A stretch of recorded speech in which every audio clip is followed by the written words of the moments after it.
고린도전서 15장 12절부터 28절입니다. 우리 교독합니다.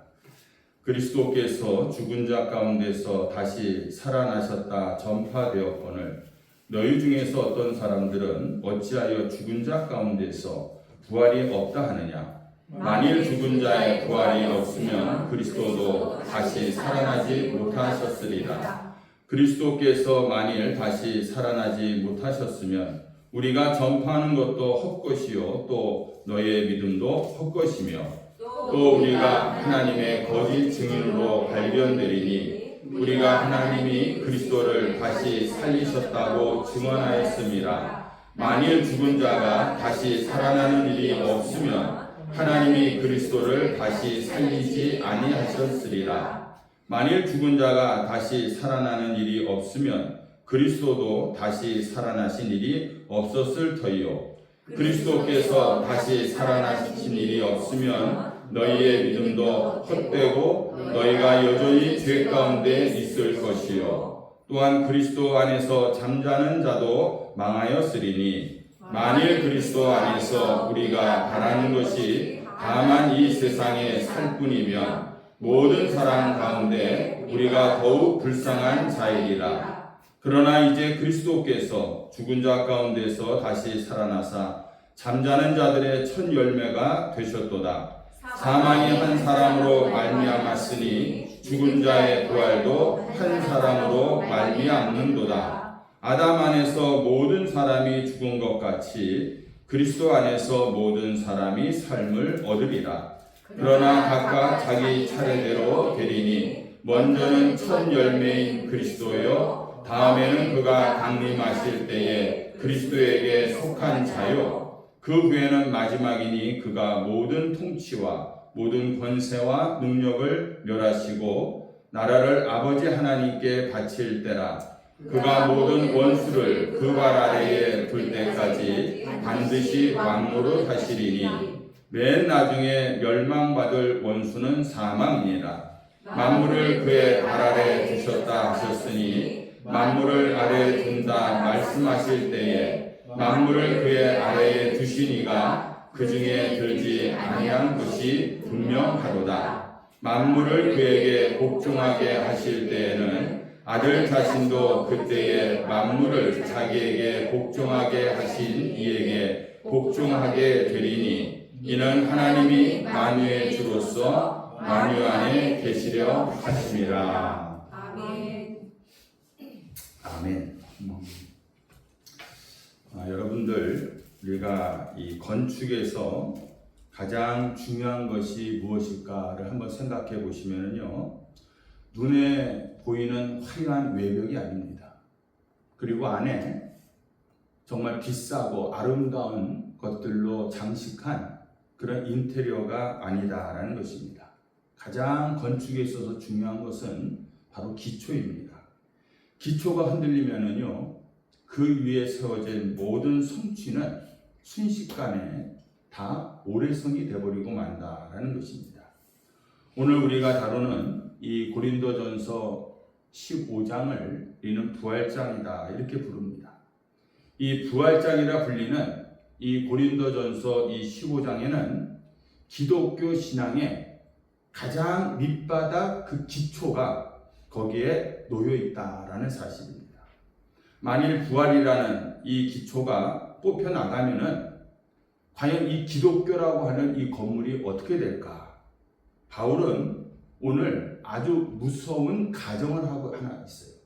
무슨 가정을 하고 있냐면 만약에 부활이 없었더라면, 부활이 없다면 오늘 이 설교를 통해서 우리가 당연하게 여겨왔던 이 부활의 이 사실은 우리 삶의 모든 순간순간들을 지탱해주는 유일한 힘이었다라는 것을 우리가 깨달아야 될 줄로 믿습니다. 우리가 오늘도 고난 속에서 미소를 지을 수 있는 이유, 억울함 속에서도 내가 끝까지 참을 수 있는 이유, 그리고 죽음 앞에서도 우리가 당당할 수 있는 이 이유가 바로 예수의 부활이 있기 때문인 줄로 믿습니다. 아멘. 지난번에 설교 때 말씀드린 것처럼 예일대학교의 펠리칸 교수가 죽음을 앞두고 이런 말을 남겼다고 했죠. 만약 그리스도께서 부활하셨다면 그 어느 것도 문제가 되지 않는다. 그러나 만약 그리스도께서 부활하지 않으셨다면 그 어느 것도 다 문제가 또 된다. 이렇게 얘기하고 있습니다. 여러분들, 부활이 사실이라면요, 인생의 어떤 고난도 결국 승리이기 때문에 문제가 되지 않을 줄로 믿습니다. 내가 이 세상 살아가면서 많은 억울한 일, 고난, 환난을 겪었지만은 마지막에 이 부활이 있기 때문에 우리는 결국은 승리한다라는 사실입니다. 이 세상의 암이나 또 가난, 어떤 이별, 심지어는 죽음조차도 잠시 지나가는 감기처럼 사소한 문제가 된다라는 것이에요. 이 말에 제가 말씀을 드리면서도 여러분들이 오해가 없기를 바랍니다. 무슨 얘기냐? 이 고난을 부활이 있다면 사소한 것이고 다 지나간 것이다 라고 말할 수 있는 이유는 뭐냐면요, 그 고통의 질량이 가벼워서가 아니라는 겁니다.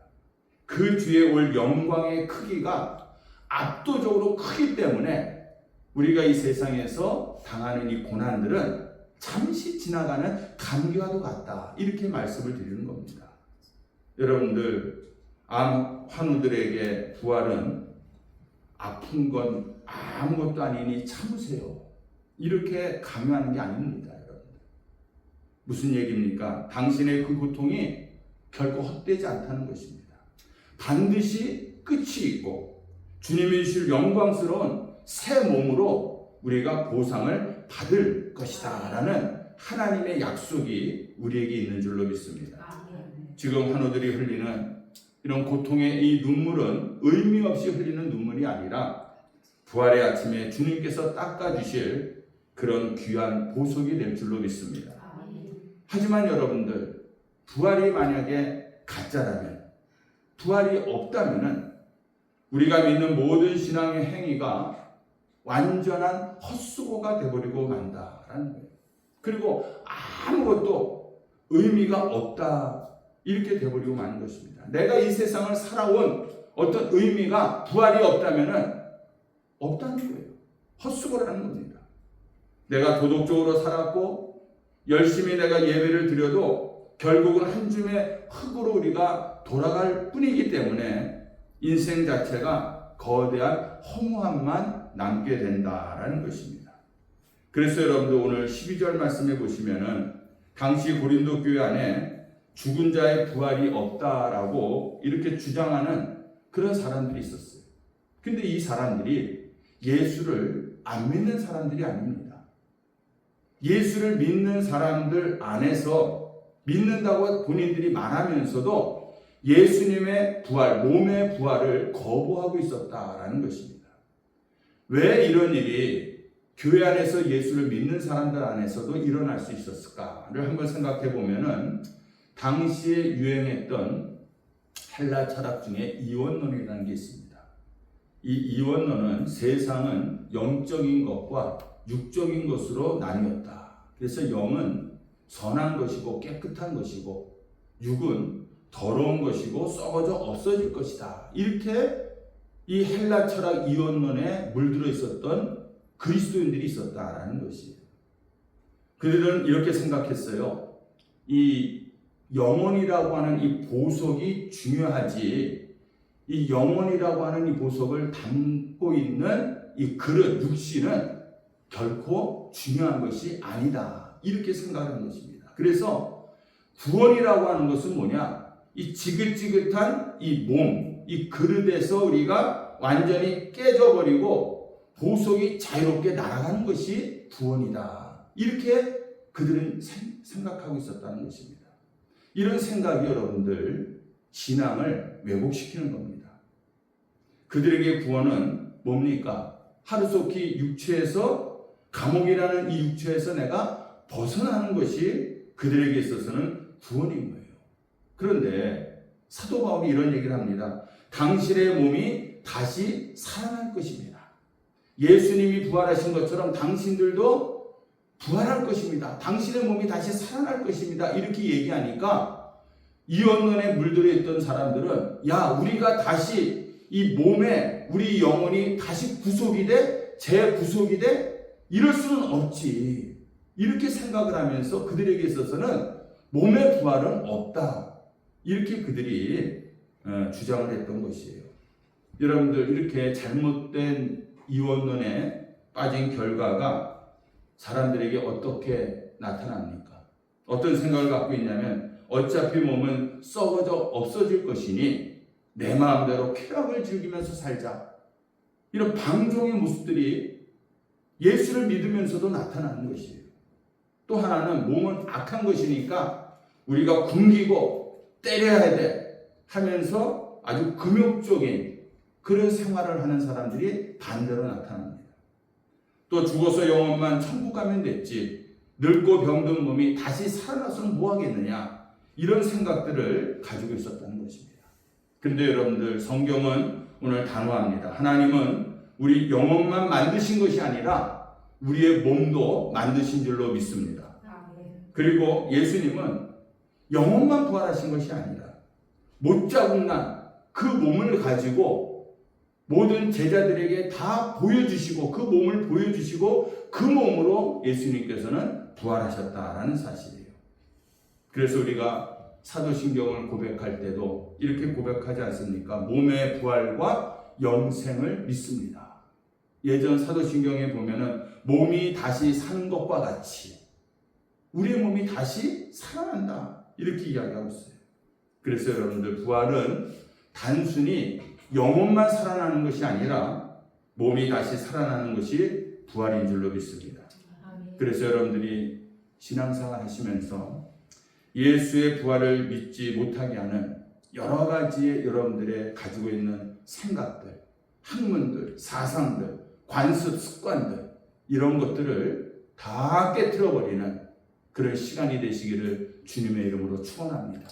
내가 가지고 있는 어떤 생각보다 지식보다 우리는 온전히 하나님의 말씀을 오늘도 붙들고 나아가야 될 줄로 믿습니다. 그래서 여러분들, 바울은 이제 부활이 없다고 가정했을 때 어떤 비극이 우리에게 일어나는지를 지금 논리적으로 설명을 하고 있어요. 오늘 13절 말씀해 보시면은, 첫째가 그리스도에 다시 살아났다는 것은 거짓말이 되어버리고 만다라는 것입니다. 2000년 전에 예수님의 부활은 한낱 환상이고 착각에 불과한 것이 되어버리고 만다, 이렇게 얘기하고 있어요. 그리고 두 번째로, 부활이 없다면은 오늘 14절 말씀에서 우리의 복음 전파와 우리의 믿음이 헛것이 되어버리고 만다는 거예요. 여러분들, 헛것이라는 뜻이 헬라어의 의미로 보니까 속이 텅 빈 상자라는 것입니다. 겉은 화려한 선물 포장지로 쓰여져 있지만은 열어보니까 내용물은 아무것도 없는, 그것이 바로 헛것이라는 거예요. 헛된 것. 우리가 주일에 이렇게 모여갖고 열심히 예배를 드리고 하나님 앞에서 눈물로 기도하고 우리가 헌금을 드리고 또 평생을 헌신한 그 모든 것이 결국은 텅 빈 상자를 붙들고 우리가 광대짓을 해버리고 말았다라는 것입니다.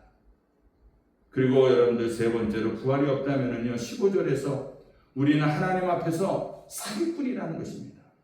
하나님이 예수를 살리지 않으셨는데 우리는 살렸다고 거짓말하는 사기꾼이 되어버리고 만다, 이렇게 얘기하고 있어요. 그리고 마지막으로 17절에서 우리는 여전히 죄 가운데 있게 된다라는 것입니다. 얼마나 여러분들 무서운 말입니까? 내가 한평생을 예수를 믿고 살아왔음에도 불구하고 부활이 없다면은 우리는 여전히 죄의 종노릇하는, 죄의 노예로 살아가는 그런 인생이다라고 말합니다. 어떤 사람이요, 수억 원의 빚을 졌습니다. 그런데 누가 나타나서 내가 그 빚을 다 갚아주겠다라고 수표를 내밀었어요. 그래서 그 수표를 가지고 은행에 가서 냈더니 그 은행원이 보니까 그 수표는 위조 수표였어요. 그러면은 여러분들, 여전히 그 채무자는요, 빚쟁이입니다. 여전히 빚쟁이에요. 그런데 예수님의 그 십자가가 우리의 죄를 갚는데 지불이 되었습니다. 예수님의 그 십자가로 우리의 죄를 다 지불해 주셨다면은 부활은 하나님이 그 지불한 것을 승인하는 영수증인 것입니다. 이 부활은. 부활이 없으면 영수증이 없는 겁니다. 그러면 우리는 여전히 죄의 노예가 될 수밖에 없다라는 것이죠.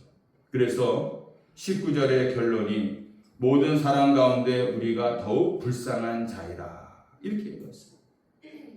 그 세상 즐거움을 다 포기하고 우리가 예수를 믿었는데 예수의 부활이 없다면 우리는 가장 크게 속은 바보들이다 이렇게 된다는 것입니다.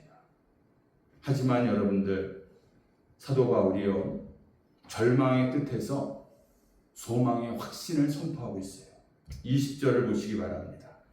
인류 역사를 뒤집는 한 이 문장이 오늘 20절에서 나와 있다라는 것입니다. 여러분들 함께 우리 20절만 읽어봅니다. 그러나 이제 그리스도께서 죽은 자 가운데서 다시 살아나사 잠자는 자들의 첫 열매가 되셨도다. 예수님은 지금 잠자고 있는 자들의 첫 열매가 되셨다. 첫 열매는 우리 인생의 결말이 결코 죽음으로 끝나는 것이 아니다라는 것을 보여주는 하나님의 강력한 사인인 것입니다. 강원도 깊은 산골, 아직 눈이 다 녹지 않은 이른 봄에 가장 먼저 고개를 내미는 꽃이 있는데 그 꽃이 복수초라고 합니다. 여러분들, 그 차가운 눈을 뚫고 노란 복수초 한 송이가 피어오르는 순간 무엇을 우리가 깨닫게 됩니까? 아, 이제는 곧 봄이 오는구나. 저 꽃 한 송이가 피어 있으니까 이제는 온 천지가 꽃으로 만발하겠구나라는 것을 우리가 알 수 있다는 것이에요. 여러분들, 이 복수초 한 송이가 핀다고 해서 당장 눈이 다 녹는 것은 아닙니다. 여전히 바람이 매섭습니다. 그러나 그 한 송이는 이미 이 시작의 봄을 알고 있다는 사실입니다. 예수 그리스도의 이 부활이 바로 이 복수초와 같다라는 것이에요. 죽음이라는 차가운 겨울이 지배하는 이 세상에서 예수라는 생명의 첫 꽃이 피어오른 것입니다. 그 꽃이 활짝 핌으로 말미암아 여러분들 그 줄기에 연결되어 있는 우리들도 다 생명의 꽃을 피울 것이라는 이런 엄연한 사실은 여러분들 거스를 수 없는 자연의 섭리고 또한 영적인 질서인 줄로 믿습니다. 그래서 예수의 부활로 말미암아 그 첫 열매가 예수님이 되심으로 말미암아 그 예수를 믿는 우리들도 다 부활에 참여하게 될 줄로 믿습니다. 아멘. 여러분들 누구의 유전자를 따르시겠습니까? 아담은 인류에게 사망이라는 유전자를 우리에게 가져다 주었습니다. 그래서 아담 안에 있는 모든 사람들은 아무리 발버둥 쳤다 할지라도 결국은 그 썩어짐의 종노릇을 하게 될 수밖에 없다는 것이에요. 그런데 예수님은 오늘 이 부활을 통해서 우리에게 영생이라고 하는 새로운 유전자를 우리에게 이식시켜 주신 것입니다. 그리스도 안에 있는 자들은 육신의 죽음을 맞이할지언정 그것은 멸망이 아니라 부활을 향한 잠듦이다라는 거예요. 잠든다는 얘기는 뭡니까? 다시 반드시 우리는 깨어난다라는 사실이에요. 많은 분들이요 이 지점에서 이런 질문을 하게 됩니다.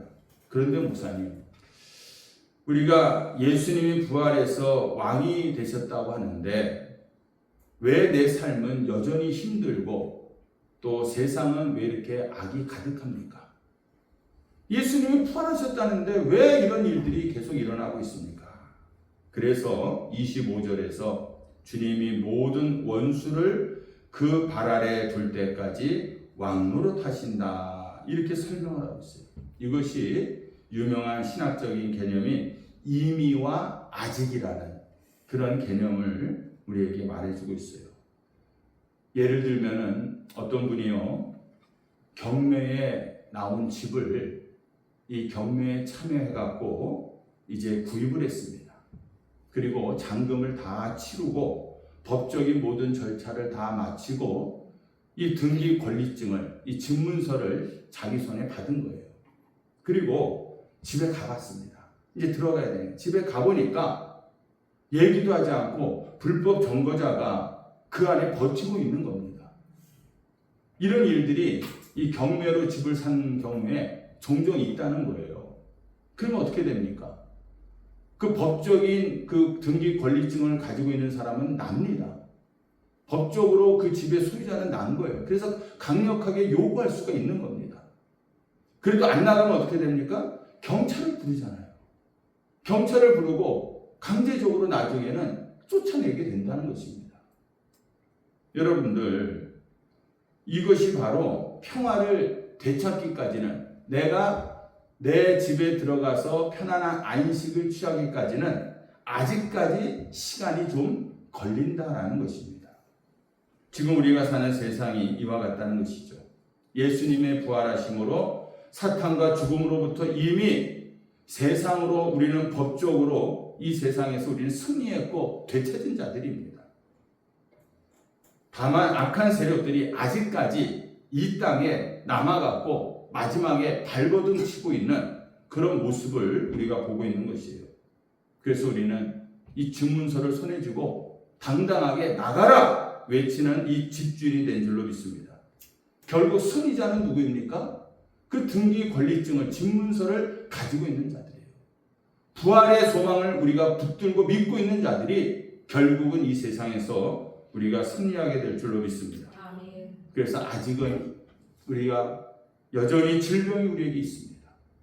또한 여전히 우리에게 죽음이 있고 눈물이 있고 고통이 있지만은 사망은 이미 패배한 권력이다라는 것을 잊지 마시기 바랍니다.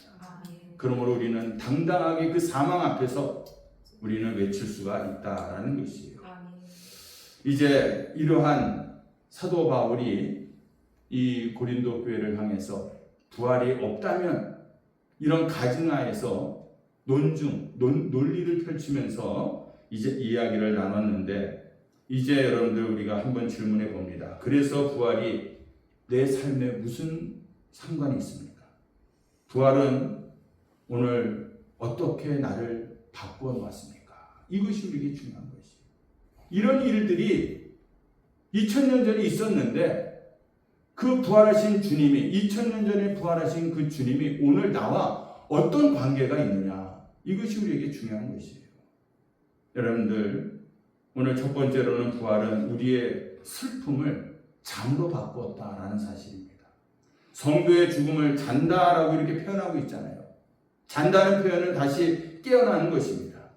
부활이 있기 때문에 먼저 떠나보낸 믿음의 가족들과 우리는 다시 만날 줄로 믿습니다. 희미한 어떤 영혼의 상태가 아니라 서로를 알아보고 얼굴과 얼굴을 우리가 맞대고서 알아볼 수 있는, 함께 껴안을 수 있는 영광스러운 몸으로 우리는 다시 만나게 될 줄로 믿습니다. 이것이 우리 성도들에게 가장 큰 위로가 되는 것이에요. 그리고 두 번째로는 여러분들, 부활은 우리의 고난에 의미를 부여한다라는 사실입니다. 만약 죽음이 끝이라면은 이 세상을 내가 정직하게 살다가 손해보는 사람은 바보인 것입니다. 그래서 영악직에 남을 속여서라도 잘 사는 것이 정상이 되어버리고 마는 것입니다. 그러나 여러분들, 부활이 있기 때문에 이야기가 달라진다는 것입니다. 내가 주님을 위해서 참았던 그 눈물들, 억울해도 용서해줬던 그런 마음들, 이름 없이 내가 주님 앞에 드렸던 그 헌신들, 우리 부활의 주님은 그 모든 것들을 기억하시고 가장 영광스러운 상급으로 우리에게 갚아주실 줄로 믿습니다. 그리고 여러분들, 이 부활은 우리가 오늘을, 현재를 살아가는 능력인 줄로 믿습니다. 부활을 믿는 사람은 오늘을 대충 살지 않습니다. 왜냐하면 내 육체가 다시 살아날 귀한 것이기 때문에 내 몸으로 짓는 이 죄를 우리는 가볍게 여기지 않는다는 것이에요. 또한 내 몸으로 하는 모든 노동이나 이 일상이 다 하나님의 거룩한 도구라는 것을 우리가 깨닫게 된다라는 것이에요. 부활의 소망을 믿기 때문에, 우리의 몸과 우리의 영혼이 다시 부활할 것을 믿기 때문에 내 몸을 함부로 세상 가운데 더럽히지 않는다라는 것입니다. 영국의 대설교가 스폴전 목사님이 길을 가다가 한 소년이 새를 새장에 가두고 막 괴롭히는 것을 보았습니다. 그래서 목사님이 얘야, 그 새를 어떻게 할 거니 물었더니 그 소년이 이렇게 좀 가지고 놀다가 실증이 나면은 그냥 죽일 겁니다. 이렇게 얘기했다는 거예요. 그래서 목사님이 내가 너에게 이 새값을 주겠다. 그리고 돈을 주고 그 새장을 샀어요. 그리고 들판으로 나가서 새장의 문을 열어주면서 이렇게 말했답니다. 자, 이제 자유다. 가서 마음껏 놀아라. 마음껏 날아가라. 이렇게 얘기했다는 것이에요. 사탄은요, 우리를 죄와 죽음이라는 새장에 가두어 놨습니다. 그러면서 우리에게 너희는 결국은 늙어 병들어서 죽을 거다. 내 인생들은 허무하다. 이렇게 우리를 계속해서 괴롭히고 있다는 것이에요. 그 괴로움에 고통당하는 사람들이 여러분들 이 세상에 얼마나 많이 있습니까?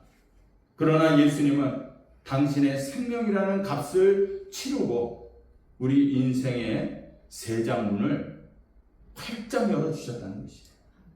그리고 부활하시고 말씀하십니다. 죽음이 끝이 아니다. 내가 살았으니 너희도 살아날 것이다. 이렇게 말씀합니다. 여러분들, 부활은요, 교리가 아닙니다. 교리가 아니에요. 부활은 지금 여러분들 곁에 살아계신 예수 그리스도, 그분 자신인 줄로 믿습니다.